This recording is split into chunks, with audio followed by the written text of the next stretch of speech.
বৈকুণ্ঠ হতে লক্ষ্মী এলো পৃথিবীর এই মাটিতে। জয় রাম বাটিতে, জয় রাম বাটিতে, বৈকুণ্ঠ হতে লক্ষ্মী এলো পৃথিবীর এই মাটিতে। জয় রাম বাটিতে, জয় রাম বাটিতে, গ্রামখানি যে ধন্য হলো মায়ের চরণ ধুলিতে। গ্রামখানি যে ধন্য হলো মায়ের চরণ ধুলিতে। জয় রাম বাটিতে, জয় রাম বাটিতে, বৈকুণ্ঠ হতে লক্ষ্মী এলো পৃথিবীর এই মাটিতে। জয় রাম বাটিতে, জয় রাম বাটিতে।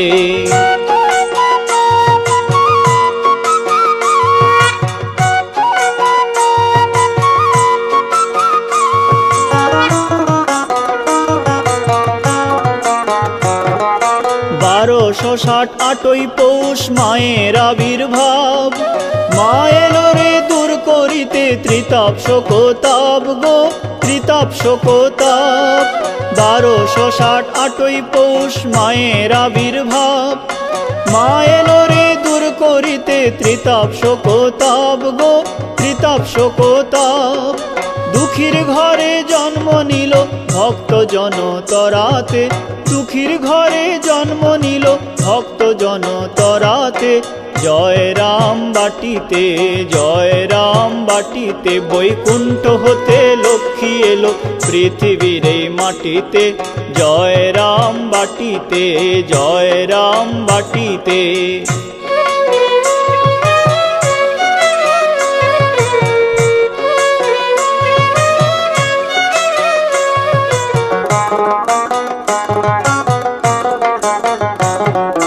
পতি পেল জগৎ গুরু রামকৃষ্ণ নাম। চরণে শরণে যার মেলে পরম ধাম গো, মেলে পরম ধাম। পতি পেল জগৎ গুরু রামকৃষ্ণ নাম। চরণে শরণে যার মেলে পরম ধাম গো, মেলে পরম ধাম। রামচন্দ্র পিতা মায়ের শ্যামা দেবী মাতা। আমোদরের তীরে এলো জগতেরও মাতা গো, জগতেরও মাতা। রামচন্দ্র পিতা মায়ের শ্যামা দেবী মাতা। আমোদরের তীরে এলো জগতেরও মাতা গো, জগতেরও মাতা। মহামায়া জন্ম নিল ভক্তি প্রেম বিলাতে। মহামায়া জন্ম নিল ভক্তি প্রেম বিলাতে। জয় রাম বাটিতে, জয় রাম বাটিতে, বৈকুণ্ঠ হতে লক্ষ্মী এলো পৃথিবীর এই মাটিতে। জয় রাম বাটিতে, জয় রাম বাটিতে, গ্রামখানি যে ধন্য হলো মায়ের চরণ ধুলিতে। গ্রামখানি যে ধন্য হলো মায়ের চরণ ধুলিতে। জয় রাম বাটিতে, জয় রাম বাটিতে, বৈকুণ্ঠ হতে লক্ষ্মী এলো পৃথিবীর এই মাটিতে। জয় রাম বাটিতে, জয় রাম বাটিতে, জয় রাম বাটিতে, জয় রাম বাটিতে।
একবার বিরাজ গো মা হৃদি কমলাসনে,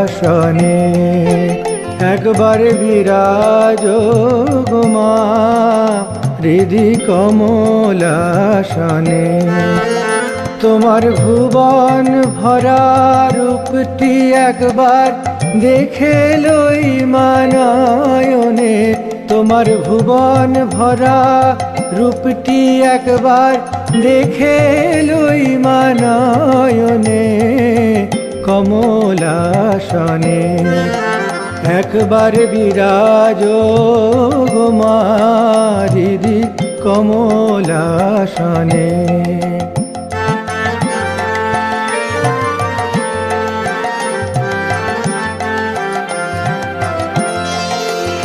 তুমি অন্নপূর্ণা মা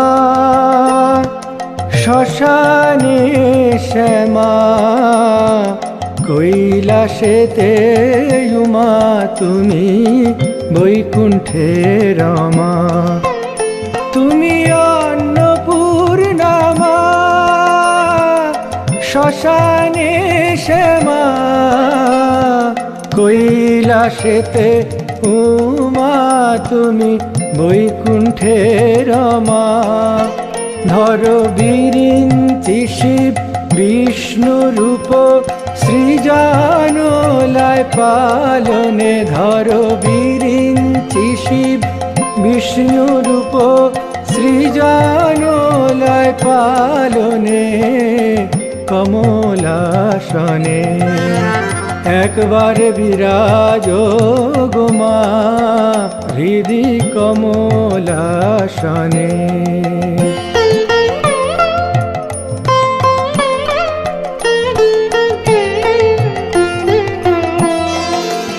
তুমি পুরুষ কি নারী বুঝিতে নারী, স্বয়ং না বুঝালে তাকি বুঝিতে পারি।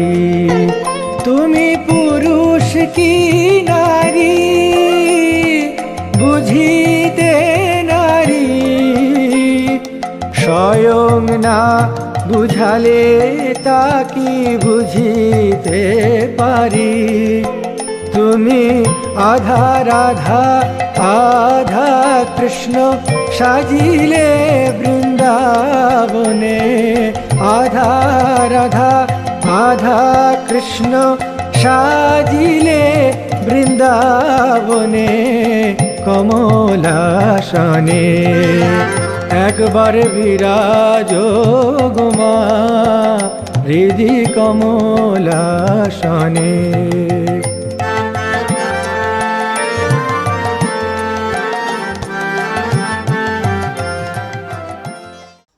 ॐ जननीं शारदां देवीं रामकृष्णं जगद्गुरुं पादपद्मे तयोः श्रित्वा प्रणमामि मुहुर्मुहुः।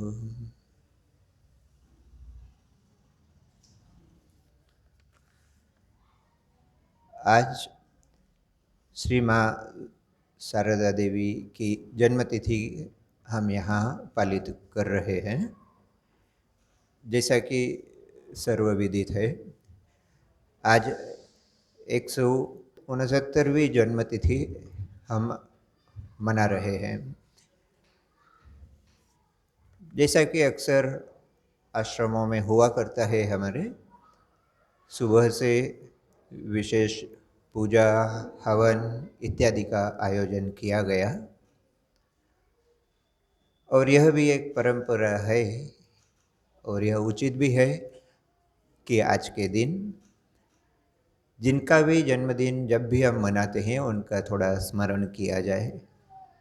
तो उसी क्रम में अभी श्री माँ शारदा देवी के जीवन से संबंधित कुछ घटनाओं और उनके अभूतपूर्व जीवन का जो महत्व है उस पर हम अल्प विचार करेंगे। सबसे पहले तो यही एक अद्भुत बात है कि जब भी हम श्री रामकृष्ण, माँ शारदा या स्वामी विवेकानंद में से किसी एक भी व्यक्ति की बात करते हैं तो तुरंत ही हमारे मस्तिष्क में तीनों की ही याद आ जाती है। रामकृष्ण भावधारा में तो माना ही जाता है कि ये त्रिमूर्ति वस्तुतः तत्व की दृष्टि से देखा जाए तो एक ही है, और एक जो है वह तीन में है, तीनों में एक है। तीनों को अभिन्न दृष्टि से नहीं देखा जाता है। यह तो वो सिद्धांत की बात हुई, परंतु यदि व्यक्तित्व की दृष्टि से देखा जाए तो निश्चित रूप से तीनों ही अलग अलग हैं। श्री रामकृष्ण का जीवन, श्री माँ शारदा देवी का जीवन और स्वामी विवेकानंद जी का जीवन बाह्य दृष्टि से देखा जाए तो ऐसा लगता है कि उनमें शायद कोई भी साम्य नहीं है, कोई भी मेल नहीं है। थोड़ा विचार करके ही यदि हम देखें, जो कार्य श्री माँ ने किया, दरअसल इन तीनों में ही माँ का जीवन ही ऐसा लगता है मानो उसमें कुछ विशेषत्व है ही नहीं। बाहरी दृष्टि से माँ इतनी साधारण है, इतनी सरल है, और उन्होंने अपने मानवीय और आध्यात्मिक गुणों को इतना ही छुपा कर रखा था कि अक्सर लोग उनके अस्तित्व का भी भान नहीं कर पाते थे। यहाँ तक कि श्री रामकृष्ण के तिरोधान के पश्चात श्री रामकृष्ण के ही अंतरंग शिष्यों में से भी, श्री रामकृष्ण के गृही शिष्यों में से भी ऐसे बहुत से व्यक्ति थे जो श्री माँ के आध्यात्मिक सत्ता को न पहचान पाए, न उसे कोई विशेष महत्व ही उस समय दे पाए। तो यह एक प्रक्रिया होती है कि आध्यात्मिक गुणों का विकास भी कभी कभी धीरे धीरे विकसित होता है। श्री रामकृष्ण के चले जाने के पश्चात शायद मुट्ठी भर लोग ही ऐसे रहे होंगे जिन्होंने श्री माँ शारदा के महत्व को समझा, परंतु श्री माँ जब अपनी इस लीला का, मनुष्य लीला का संवरण करती है, तब तक ऐसे सैकड़ों हजारों व्यक्ति हो चुके थे जिन्होंने माँ से सिर्फ दीक्षा ही नहीं ली, वरन माँ को अपना जीवन का आधार, अपने जीवन का लक्ष्य समझा। और फिर तो आज इतने वर्ष हो गए, इतने वर्षों के पश्चात तो आज माँ की आध्यात्मिक सत्ता के बारे में कोई प्रश्न या कोई संदेह रह ही नहीं जाता है। कभी विचार करके देखा जाए, श्री रामकृष्ण ने जो साधनाएं की, क्या वे माँ कर पाती कि नहीं, तो ऐसा लगता है कि शायद माँ के लिए असंभव बिल्कुल भी नहीं होता।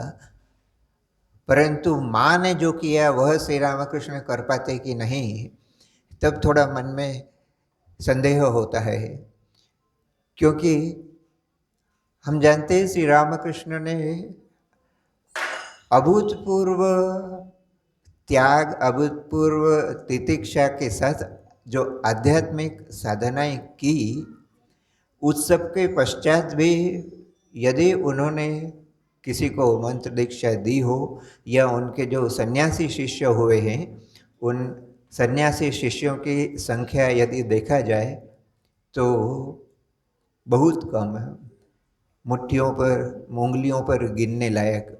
ये जो चित्र हम देख रहे हैं, यही श्री रामकृष्ण के सन्यासी शिष्य है। बड़ा ठोक बजाकर, बड़ा सोच विचार कर वे शिष्य बनाया करते थे। और इसलिए यदि आध्यात्मिक क्षमता का ही यदि अंदाज लगाना हो तो इस बात से ही लगाया जा सकता है। किसी ने वास्तव में यह प्रश्न श्री माँ से किया था कि श्री रामकृष्ण की जो क्षमता देखी जाती थी, श्री रामकृष्ण का भक्तों के प्रति जो प्रेम देखा जाता था, उतना तो शायद आपके जीवन में दिखाई नहीं देता। तो माँ का सीधा सपाट उत्तर था कि उन्होंने बड़े ठोक बजाकर मुट्ठी भर कुछ शिष्य बनाए और मेरे लिए उन्होंने चींटियों की कतार छोड़ दी। तो सचमुच ही देखा जाता है कि सैकड़ों हजारों लोग ऐसे थे जो श्री माँ के पास आते हैं, माँ से दीक्षा लेते हैं, और यह दीक्षा किसी परीक्षा के माध्यम से नहीं होती है। जिस प्रकार श्री रामकृष्ण परीक्षा करके अपने शिष्य बनाते थे, माँ के जीवन में तो देखा जाता है जो भी माँ के पास आता है उसे ही माँ स्वीकार करती है। यहाँ तक कि रास्ते चलते रेलवे स्टेशन तक भी श्री माँ ने लोगों को मंत्र दीक्षा दी है। तो माँ का हृदय कितना विशाल था, इस बात का सहज अंदाज हम लगा सकते हैं। और माँ की क्षमता क्या थी, यह इसी से हम अंदाज लगा सकते हैं कि श्री रामकृष्ण जैसे व्यक्ति जो 12 वर्ष तक तपस्या करते हैं, उस तपस्या का फल अंत में उन्होंने श्री माँ के चरणों में समर्पित किया था। तो माँ का जो एक अंतिम उपदेश था, जो उनके जीवन का अंतिम उपदेश माना जाता है, उनके प्रयाण के कुछ दिनों पहले ही, 2-3 दिन पहले ही शायद उन्होंने एक भक्त को दिया था।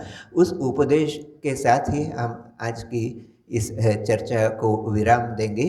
उस अंतिम उपदेश में माँ ने कहा था, बहुत ही सुंदर बात है, यदि हम अपने जीवन में थोड़ा भी यदि प्रयास कर पाएँ इसका, तो माँ ने कहा था किसी भक्त के प्रति कि यदि शांति चाहते हो तो दूसरों का दोष देखना बंद करो, दोष देखना हो तो स्वयं अपना दोष देखना सीखो।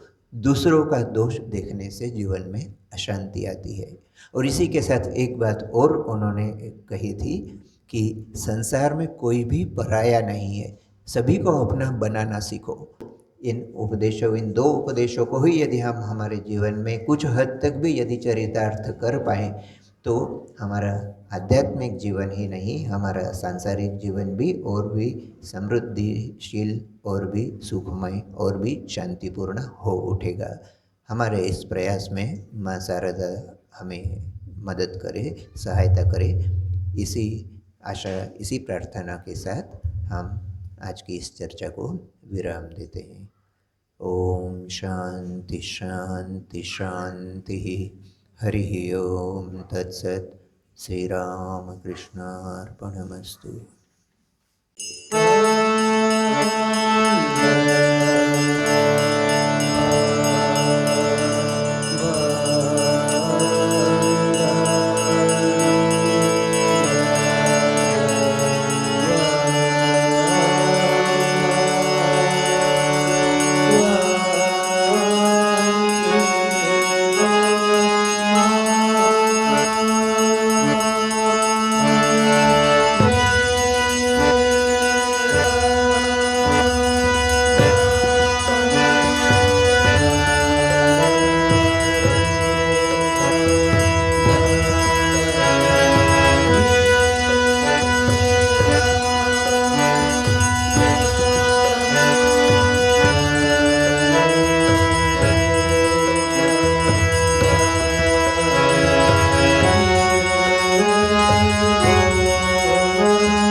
জয় জননী জয় শ্রী শারদামণি করুণা রূপিণী জয় মা